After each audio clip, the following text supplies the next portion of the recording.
SRTV వార్తలకు స్వాగతం. ఈనాటి ముఖ్యాంశాలు.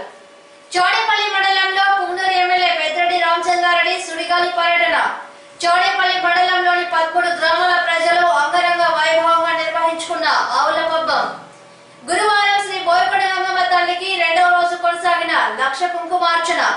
పుంగనూరు నియోజకవర్గం చోడేపల్లి మండలంలో పుంగనూరు ఎమ్మెల్యే పెద్దిరెడ్డి రామచంద్రారెడ్డి గురువారం సెట్టిపేట, ఆమినికుంట, పందిళ్లపల్లి, చోడేపల్లి, పెద్దెళ్లకుంట్ల, చారాల పంచాయతీలలో వైఎస్ఆర్సీపీ కడప కడపకు కార్యక్రమంలో భాగంగా సుడిగాలి పర్యటన నిర్వహిస్తున్నారు.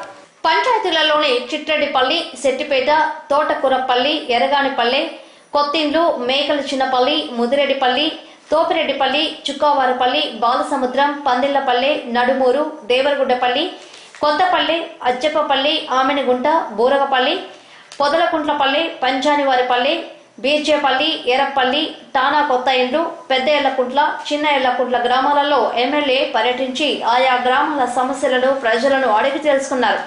ఎమ్మెల్యే రామచంద్రారెడ్డికి ఆయా గ్రామాలలోని వైకాపా నాయకులు, కార్యకర్తలు, మహిళలు, ప్రజలు ఘనంగా స్వాగతం పలికారు. ప్రజలు తమ గ్రామాలకు రహదారుల సౌకర్యం లేదని, రక్షిత మంచినీటి పథకాన్ని అమలు చేయాలని, అర్హులైన గ్రామాలలోని ప్రజలకు రేషన్ కార్డులు, వృద్ధాప్య పింఛన్లు, వేరుశనగ పంట నష్టపోయిన రైతులందరికీ సక్రమంగా ఇన్పుట్ సబ్సిడీ అందేటట్లు చూడాలని ఎమ్మెల్యే దృష్టికి తీసుకువెళ్లారు. ఈ మేరకు ఆయనకు వినతి పత్రాలను కూడా అందజేశారు. ప్రజల సమస్యల్ని ప్రభుత్వం దృష్టికి తీసుకువెళ్లి సమస్యలను పరిష్కరించడం జరుగుతుందని ఎమ్మెల్యే రామచంద్రారెడ్డి తెలియజేశారు. పర్యటన కార్యక్రమంలో చోడేపల్లి ఎంపీపీ అంజిబాబు, జెడ్పీటీసీ రుక్మిణమ్మ, ఎంపీటీసీలు రమేష్, ధనలక్ష్మి, వైకాపా నాయకులు చిన్న, షఫీ, రామనారాయణ రెడ్డి, వెంకటరెడ్డి, అల్తాఫ్, కిరణ్, జ్ఞానేందర్ కుమార్, చెంగారెడ్డి, శ్రీనివాసులు, గోపి, రాధారెడ్డి, గోవిందయ్య, అమర్నాథ్, కోటేశ్వర్ తదితర వైకాపా నాయకులు, కార్యకర్తలు, ప్రజలు పాల్గొన్నారు.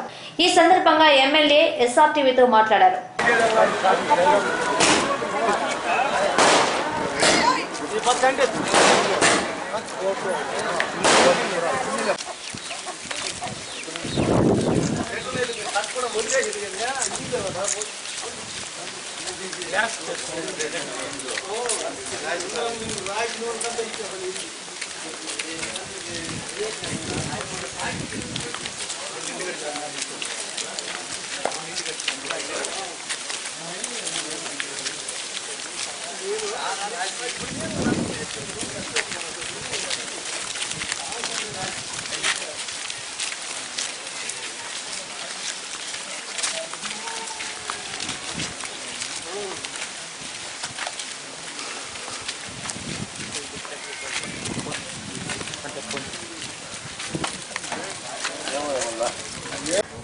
ఎప్పుడు లేని విధంగా ఒక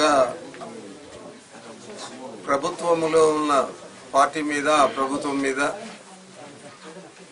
తీవ్రమైన వ్యతిరేకత దాదాపు 3 సంవత్సరాలు పూర్తి కాకుండానే రావడం జరిగింది. ప్రజల్లో చాలా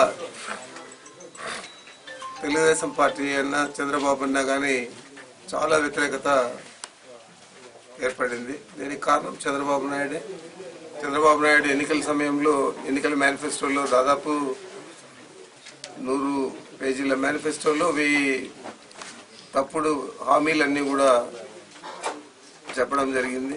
ఏ ఒక్క హామీని కూడా ఆయన నెరవేర్చలేదనేది మనకు తెలుసు, ఈ రాష్ట్ర ప్రజలందరికీ కూడా తెలుసు.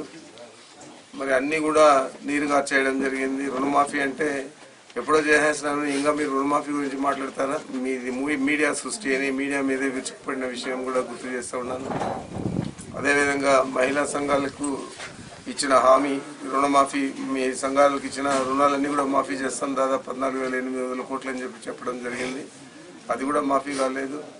యువకులకు, నిరుద్యోగులకు నిరుద్యోగ వృత్తి ఇస్తామన్నాడు, ఇంటికి ఒక ఉద్యోగం అన్నాడు, మరి ఏది కూడా ఇవ్వలేదు.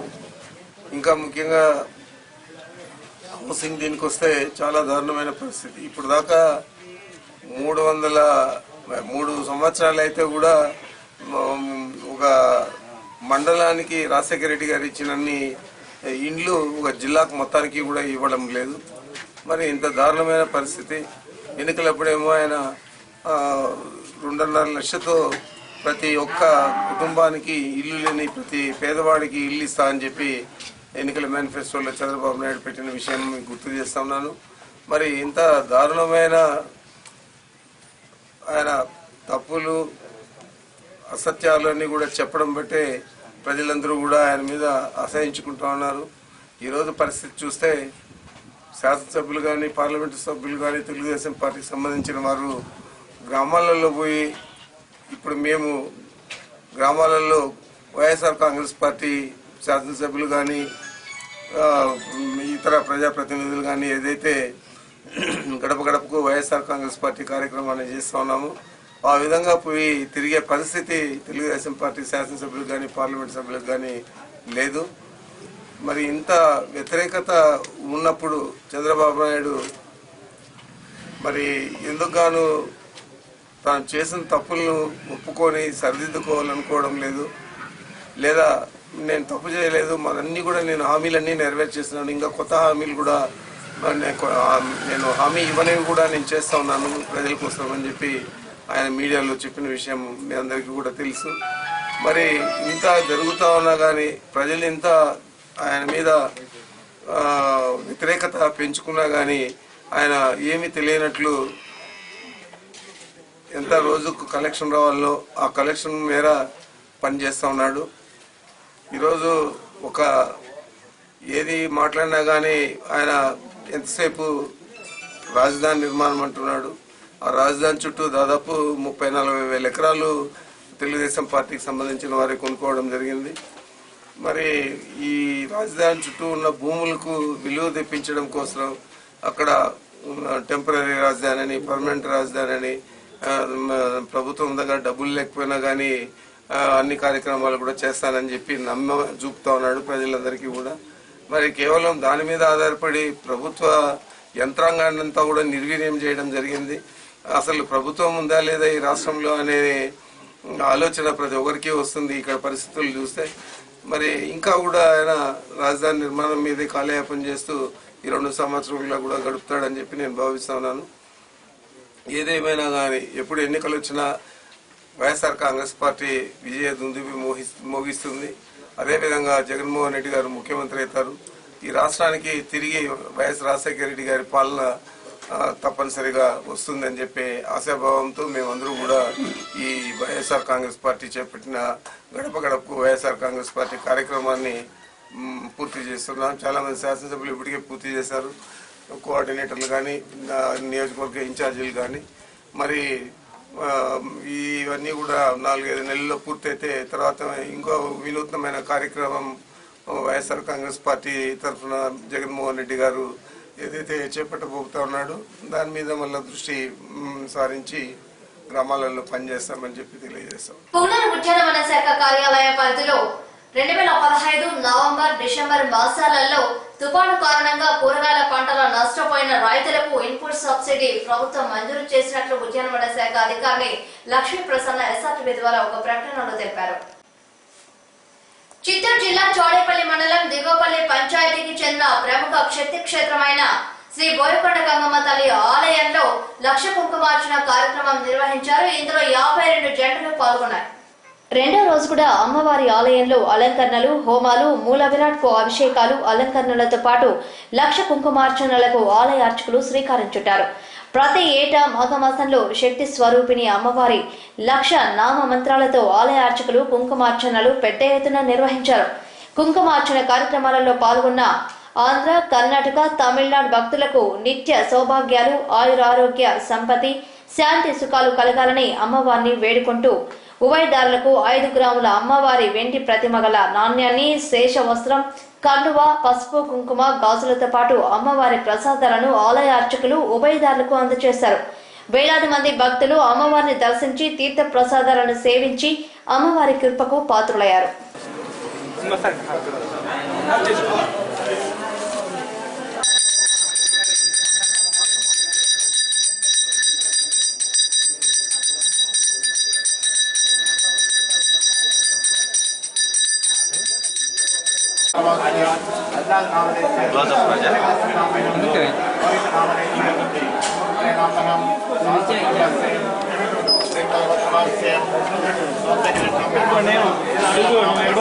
నేను అడుగుకోవాలా ఈ కోరిక వరకు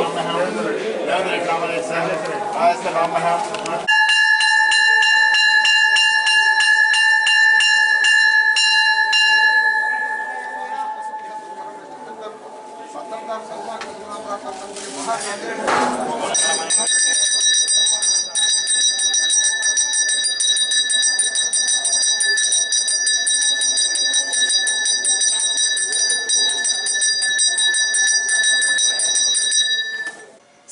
మండలం ఇరిగిపేట వద్ద అదుపు తప్పిన స్కూటర్ దుర్ఘటనలో ఇద్దరు అక్కడికక్కడే మృతి చెందారు.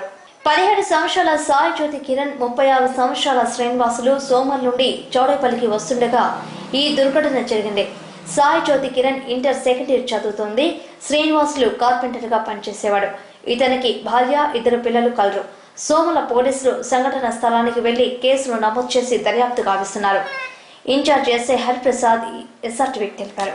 ఈరోజు ఉదయం సోమల మండలంలో ఇరిగిపెంట రోడ్ టర్నింగ్ వద్ద బైక్లో వస్తున్నటువంటి ఒక 2 వ్యక్తులు ప్రమాదవశాత్తు బైక్ అదుపు తప్పి కింద పడి ప్రమాదంలో జరిగిన గాయాల వల్ల అక్కడ చనిపోయినట్లు తెలిసింది. దాని మీద విచారించగా చౌడేపల్లికి చెందినటువంటి బ్రాహ్మణ్ కుటుంబానికి చెందినటువంటి సాయి జ్యోతి కిరణ్ అనే వ్యక్తి 18 సంవత్సరాలు. ఇతను సోమ నుంచి వస్తూ ఉండగా శ్రీనివాసులు అనే వడ్డే క్యాస్ట్ బై వడ్డే ఇతను 36 సంవత్సరాలు చౌడేపల్లికి పని మీద వస్తూ లిఫ్ట్ అడిగి రావడం జరిగింది. ఇతనికి ఒక భార్య, 2 పిల్లలు ఉన్నారు. అక్కడ నుంచి వస్తూ ఉండగా ప్రమాదవశాత్తు మలుపు వద్ద బైక్ అదుపు తప్పి రోడ్డు పక్కన ఉన్న ఇద్దరు ప్రమాదవశాత్తు చనిపోవడం జరిగింది. దీని మీద సోమల పోలీసు కానిస్టేబుల్ కేసు నమోదు చేశాడు. దర్యాప్తు నిమిత్తం వెళ్ళి హాస్పిటల్కి వెళ్ళి అవన్నీ చూడడం జరిగింది. ప్రమాదానికి సంబంధించిన విషయాలన్నీ కూడా దర్యాప్తులో తెలియాల్సింది. అక్కడ సాక్ష్యాలు సేకరించాల్సిన అవసరం ఉంది. ఇవన్నీ దర్యాప్తులో తెలియాల్సింది. పూనూరు తేలివిధిలో గల చిత్తూరు కోఆపరేటివ్ సెంట్రల్ బ్యాంక్ నందు గురువారం ఏటీఎంను ప్రారంభించారు. ఈ సందర్భంగా సీఈఓ శంకర్ బాబు మాట్లాడుతూ కార్యక్రమంలో DCM Manohar Goud, AGM Venkatachalapathi, manager Radharani, AGM Kiran Kumar, bank సిబ్బంది పాల్గొన్నారు.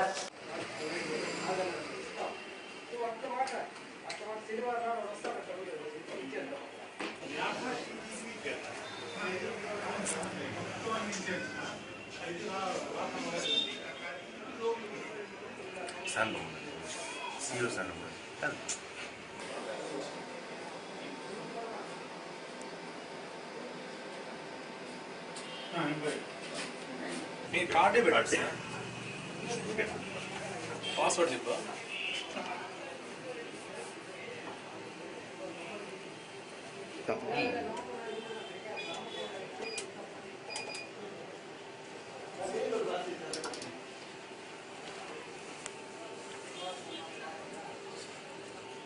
మేడం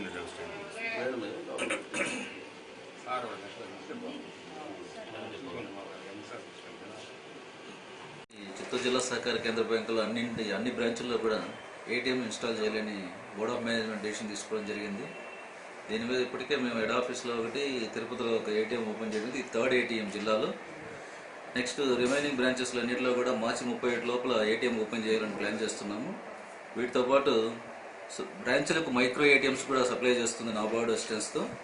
అదేవిధంగా ప్రతి సొసైటీకి కూడా పాస్ మిషన్లు, ఎంపాస్ మిషన్లు ఇస్తున్నాము. 76 సొసైటీలకు 76 ఎంపాస్ మిషన్లు ఇస్తున్నాము.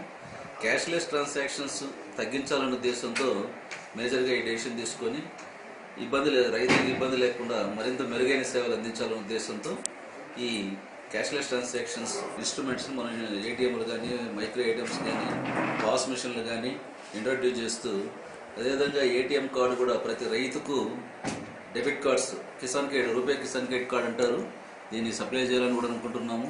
ఇది కూడా మార్చి 15 లోపల ప్రతి రైతుకి డెబిట్ కార్డ్స్ ఇవ్వడానికి సన్నాహాలు చేస్తున్నాము. రిమైనింగ్ అదర్ మా డిపాజిటర్స్కి అందరికి కూడా ఏటీఎం కార్డ్స్ ఏ బ్యాంకులో అయినా, ఏ బ్యాంక్ ఏటీఎం కార్డు అయినా మన ఏటీఎంలో లావాదేవీలు జరుపుకునేదానికి సౌకర్యంగా ప్రొవైడ్ చేస్తున్నాము అందరికి. సీఈఓ నేను Shankarbabu CEO, Manohar Goud DGM, Venkatachalapathi AGM, manager Radharani, Kiran Kumar AGM participate చేయడం జరిగింది. చౌడేపల్లి మండలంలో గురువారం 13 గ్రామాల వారు ఘనంగా ఆవుల పబ్బాన్ని నిర్వహించుకున్నారు.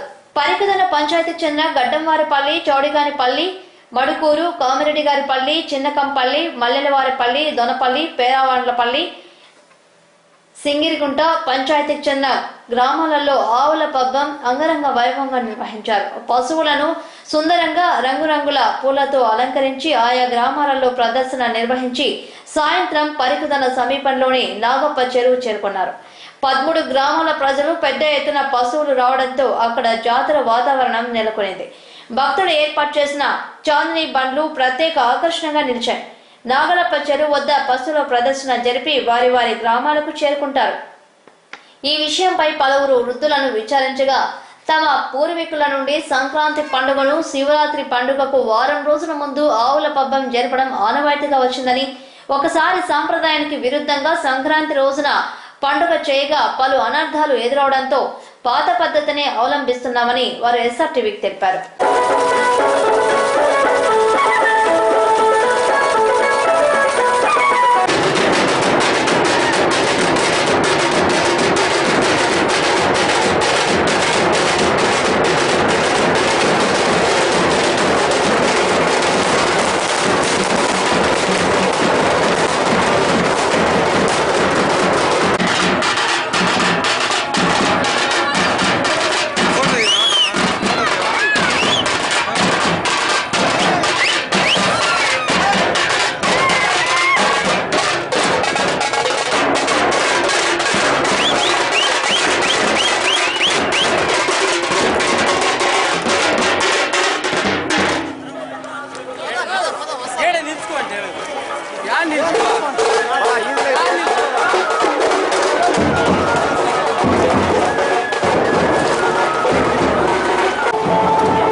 ముందు పూర్వకాలంలో చిట్లా కుప్ప వేసి ఊరు గూలిద్ది చిట్లా కుప్పలో కలిపిందండి.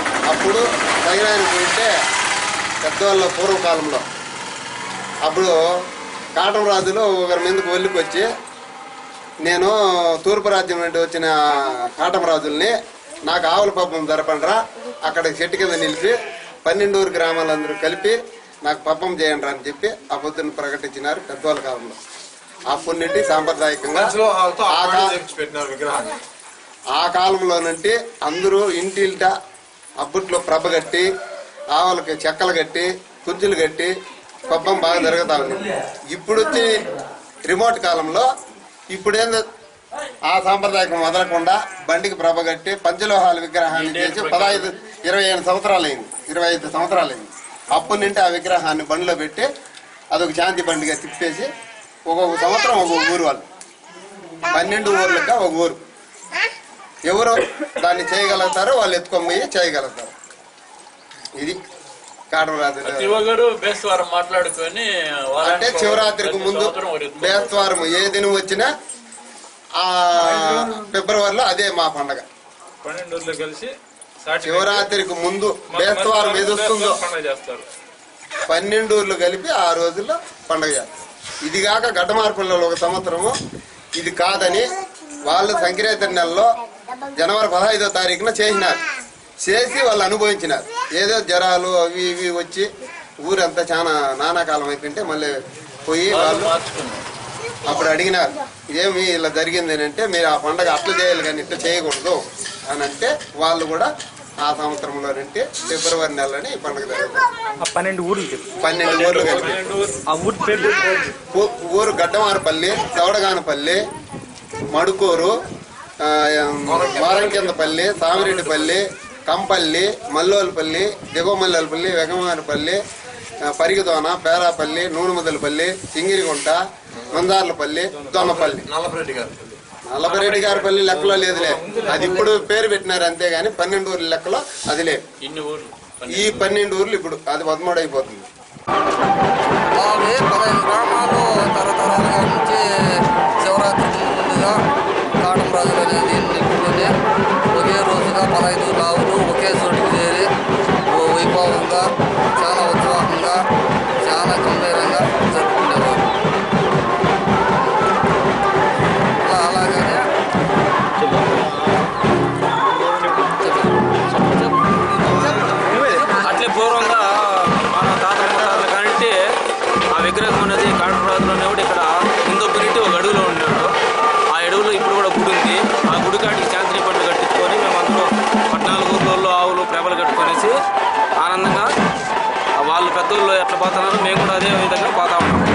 ఈనాటి ముఖ్యాంశాలు. చోడేపల్లి మండలంలో పుంగనూరు ఎమ్మెల్యే పెద్దిరెడ్డి రామచంద్రారెడ్డి సుడిగాలి పర్యటన. చోడేపల్లి మండలంలోని 13 గ్రామాల ప్రజలు అంగరంగ వైభవంగా నిర్వహించుకున్న ఆవుల పబ్బం.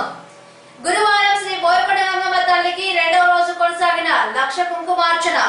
ఇవి ఈనాటి ఎస్ఆర్టీవీ వార్తల ముఖ్యాంశాలు. మరిన్ని విశేషాలతో మళ్ళీ కలుస్తాం. అందరికీ నమస్కారం.